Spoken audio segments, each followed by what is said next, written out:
Thank you for your time brigadier साहब।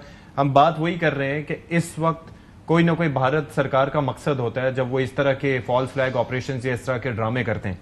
जहां तक मुझे लगता है एससीओ समिट हुई, आपको पता है कि इतना कामयाबी से उसका इनेकाद होना, फिर उसके बाद माइंस एंड मिनरल समिट और उसके अंदर जिस तरीके से प्लेजेस हुए, सारी चीजें हुई, फिर ओवरसीज पाकिस्तानीज का यहाँ पर आना और 1200 की तादाद में, और फिर उनकी जानिब से भी जाहिर है कि पाकिस्तान की इकॉनमी में कंट्रीब्यूट करने का एक अज़्म, साथ ही साथ पाकिस्तान की इकॉनमी का स्टेबल होना, ये काफ़ी सारी चीज़ें हैं। फिर ट्रंप एडमिनिस्ट्रेशन की बात करें तो वहाँ से भी हमारी एक आइस ब्रेक हुई थी, एक ताल्लुकात दोबारा से इस्तवार होना शुरू हुए थे।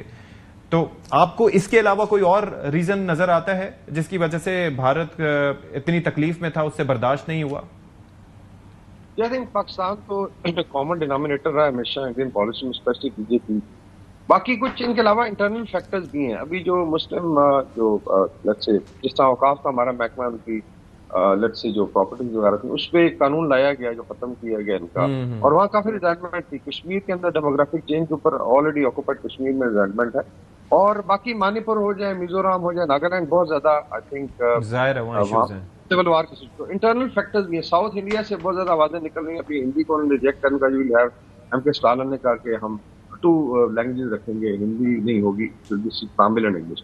तो इसका मतलब ये हुआ कि एक तो इंटरनल, फिर खालिस्तान का दोबारा आई थिंक रीसरेक्ट कर रहा है, बाहर तो बहुत ज्यादा एक्टिव है। तो ऑल टोल्ड आई थिंक फिर अगर आप रीजन में भी देखें तो चाइना के साथ इनके बड़े बुरे हालात हैं, डिस्पाइट ये कहते हैं नहीं हम काउंटर बैलेंस करेंगे, लेकिन जरूरत नहीं है। बांग्लादेश का एक नया फ्रंट खुला है जिसमें बड़ी तशवीश है। तो ऑल टोल्ड दे फाउंड के रीजनली भी I think they have setbacks, और साउदर्न पाकिस्तान तो एक डिनोमिनेटर है, तो क्यों ना एक कॉन्ट्रैक्ट करके चढ़ाई। तो आई थिंक ये बड़ी भोंडी सी कोशिश थी। और फिर अभी इसके प्रूफ्स हैं। देखें अभी बिल क्लिंटन जब आए 2000 में, तो अभी इसका कैप्टन राठौर है जो उस ऑपरेशन में शामिल था, उसे भी एक्नॉलेज किया अभी हाइडिंग में अमेरिका में।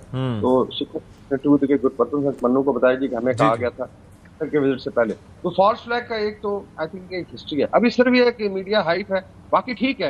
इंडस वाटर ट्रीटी को एब्रिगेट करने का बड़ा पुराना आई थिंक आरएसएस का एक एजेंडा है। दे फील के they can get away with it, not realising कि अगर आप फिर ट्रीटी खत्म करते हैं जो इंटरनेशनल लॉ है, तो फिर एक तो आई थिंक रीजन में आपकी कोई नहीं सुनेगा। दूसरा ये कि Pakistan will have then all the option.